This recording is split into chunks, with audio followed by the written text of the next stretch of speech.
Olá pessoal, sejam todos bem-vindos. Vamos continuar aqui com a análise fundamentalista da empresa Triunfo, participações e investimentos. Nós vamos falar da questão do endividamento. Falar de endividamento das empresas é um assunto muito importante, então eu esboço um estudo direcionado só para a questão do endividamento da empresa. Aqui está 2020, que 2020 eu tenho uma observação, porque o quarto trimestre ainda não foi apurado. Então fiz uma projeção utilizando os 3 primeiros trimestres para verificar como que vai ser esse último trimestre de 2020. Mas eu vou utilizar os anos anteriores, de 2011 a 2020, para verificar a questão da evolução histórica aí do endividamento da empresa. Bom, pessoal, aqui tem minhas redes sociais, o Instagram e o Facebook. Os links estão aí na descrição também. Quem quiser acompanhar também vai ser muito bem-vindo. Quem puder também dar uma força, ou se você gostou do canal e quiser acompanhar outras análises, se inscreva no canal, ative o sininho também para você ser sinalizado dos próximos vídeos. Quem quiser acessar o canal também já tem análise de outras empresas. E puder também estar deixando um joinha se você curtiu, ou deixar um comentário, uma sugestão, ou se você queira comentar uma outra opinião que você tenha da empresa, que a gente está aberto a qualquer assunto, a qualquer opinião. O ideal é trocar ideia, experiência e agregar no conhecimento do outro. Bom, vamos falar um pouquinho da dívida bruta. A dívida bruta é o total do endividamento da empresa, tanto a curto prazo quanto a longo prazo.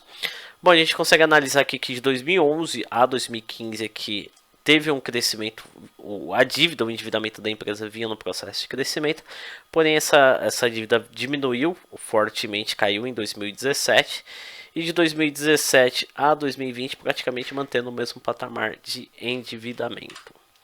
Bom, aqui é a dívida líquida. A dívida líquida a gente pega a dívida bruta menos os disponíveis, ou seja, o dinheiro que a empresa tem disponível, a gente tira aqui a dívida líquida. Se está no patamar positivo, quer dizer que a dívida bruta supera o que a empresa tem de caixa, geralmente é o que ocorre.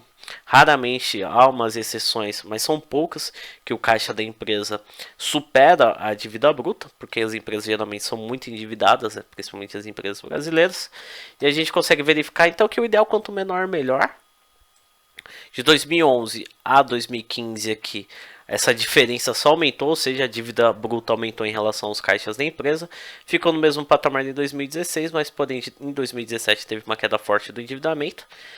O endividamento, lembra no slide anterior, ficou estagnado, ficou praticamente no mesmo volume. Essa diferença aumentou só um pouquinho em 2019, ou seja, a dívida aumentou um pouquinho em relação ao caixa da empresa. Mas aqui se explica, não foi nem por questão do aumento do caixa, mas sim pela diminuição da dívida, então diminuiu a diferença entre o caixa e a dívida bruta. Bom, aqui a gente consegue analisar os empréstimos, ou seja, a dívida da empresa a curto prazo e a longo prazo. O ideal para quem acompanha lá o estudo da análise do balanço, a gente falou a questão do passivo circulante e não circulante, a análise é parecida. O ideal é que o volume de empréstimos e financiamentos a longo prazo, ou seja, no período acima de longo prazo, que é representado aqui pelas barrinhas laranjas, seja maior o volume do que os empréstimos e financiamentos a curto prazo, que são as dívidas que a empresa tem a pagar até 12 meses, ou seja, dentro do período de um ano, o que a gente determina como o curto prazo. Ficou no cenário ideal em 2011, 2012, 2013, ou seja, que a gente consegue analisar 2014 também, a gente consegue analisar que a dívida a curto prazo foi inferior ao volume de dívida a longo prazo, ou seja, a empresa teve mais dívida acima de 12 meses do que no período de curto prazo. Mudou esse cenário, que é o que eu considero negativo, em 2015, ou seja, a dívida da empresa a curto prazo foi superior da dívida a dívida a curto prazo foi superior da dívida a longo prazo. Esse cenário repetiu em 2016, 2017, 2018. 2019 voltou para o cenário positivo, ou seja, a maior parte da dívida ficou a longo prazo, menor dívida a curto prazo, e repetiu isso em 2020. Aumentou um pouquinho, diminuiu essa diferença, ou seja, aumentou a dívida a curto prazo e diminuiu a dívida a longo prazo. Bom, aqui a gente consegue verificar, faz uma relação do caixa e a dívida a curto prazo, e a gente consegue já bater no olho aqui. Os empréstimos a curto prazo continuam sendo representados pela barrinha azul, e os disponíveis, que é o dinheiro em caixa da empresa, está sendo representado pela barrinha laranja. Bom, a gente consegue verificar que o caixa da empresa é baixíssimo, Ou seja, a empresa nunca teve um caixa superior nem a dívida a curto prazo, chegava mais próximo no período aqui de 2011 a 2013, porém a dívida em 2014 de 2014 a 2018 aqui aumentou consideravelmente, o caixa nem esboço de chegar próximo ao volume de dívida, e o caixa da empresa, a dívida da empresa diminuiu aqui de 2019 a 2020, porém o caixa da empresa acompanhou a queda da dívida, ou seja, diminuiu o caixa em relação à dívida a curto prazo. Aqui já é um anúncio de um apocalipse para a empresa, né? Porque se a empresa não tem caixa para pagar nem a dívida a curto prazo, há uma grande probabilidade da empresa virar uma bola de neve. Ou a empresa já não está nem pagando os empréstimos e financiamentos, a gente consegue bater o olho aqui, porque se não diminuir a dívida líquida da empresa, então quer dizer que a empresa não está pagando essas dívidas dela desde 2017. Isso daqui para virar uma bola de neve é um pulo. Ó, e aqui a gente só consegue esboçar aqui dos empréstimos a curto prazo, que é só a dívida, aqui aumentou a dívida a curto prazo, aumentou a dívida a curto prazo e diminuiu a longo prazo, porque só foi a transferência de dívida, a dívida que estava a longo prazo vem entrando aqui para curto prazo, então vai aumentar a dívida a curto prazo e diminuir a longo prazo. Então aqui já é um anúncio de um apocalipse para a empresa, né? Bom, vamos verificar como vai ser os próximos anos, mas até então aqui a situação da empresa é um pouquinho complicada. Bom, aqui eu só estou analisando a questão dos demonstrativos financeiros, eu não conheço a empresa a fundo. Eu estou fazendo uma série aqui de ações baratas para verificar se eu acho alguma oportunidade de mercado. Mas a Triunfo aqui, pelo menos pelos seus dados, os seus demonstrativos, né? Tá numa situação um pouquinho complicada, bem difícil mesmo. Bom, vamos falar um pouquinho do retorno da dívida investida. A barrinha azul é a dívida, é o retorno da dívida investida. A barrinha laranja são os juros sobre os empréstimos e financiamentos. Bom, a gente já consegue avaliar aqui. A gente aqui pega geralmente quando a empresa está numa situação saudável financeira, quando ela pega empréstimos e financiamentos para poder investir nas suas operações, ela faz o que? Ela aplica esse capital na esperança de aumentar os seus lucros ou aumentar suas vendas, né?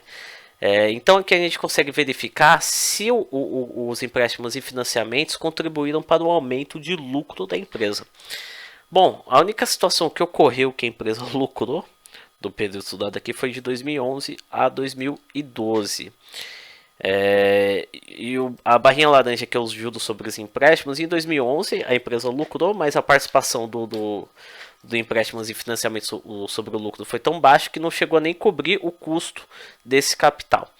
A única vez que a empresa teve um lucro muito bom, que a participação dos empréstimos e financiamentos nesse lucro contribuiu para o lucro, superou o custo desse capital, foi em 2012, mas porém aqui de 2013 a 2020 a empresa só teve prejuízo, então não tem como ter participação, a empresa tem prejuízo, então os empréstimos e financiamentos não têm participação. Fica no patamar negativo, ou seja, os empréstimos e financiamentos não têm participação no lucro da empresa. 2015 é que a empresa lucrou, teve um lucro pequeno, mas o custo do capital foi superior a esse retorno do capital investido. Então a empresa só teve prejuízo aqui, depois de 2013 ela teve um lucro em 2015, só que o retorno desse capital através da contribuição dos empréstimos e financiamentos não cobriu nenhum custo desse capital. E a situação da empresa está complicada mesmo, desde 2013 a empresa está tendo prejuízo, salvo 2015 aqui, mas a situação está bem complicada. Se alguém acredita ainda na empresa, de 2018 a 2020... ela está diminuindo a questão desse prejuízo, né? Mas a gente vai falar um pouquinho mais da questão da lucratividade da empresa e das vendas no DRE, que é o vídeo que está aí na descrição, que a gente fala um pouquinho mais dos resultados da empresa, tá? Bom, aqui a gente consegue verificar a questão do capital investido. Capital investido é todo o capital que entrou para investimento das operações da empresa. A gente inclui patrimônio líquido e a dívida bruta, ou seja, são capitais, dinheiro que entrou na esperança de crescimento da empresa.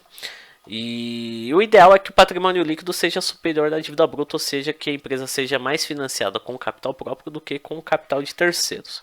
Esse cenário aconteceu de 2011 até 2011 a 2013, a empresa estava numa situação razoável, muito positivo.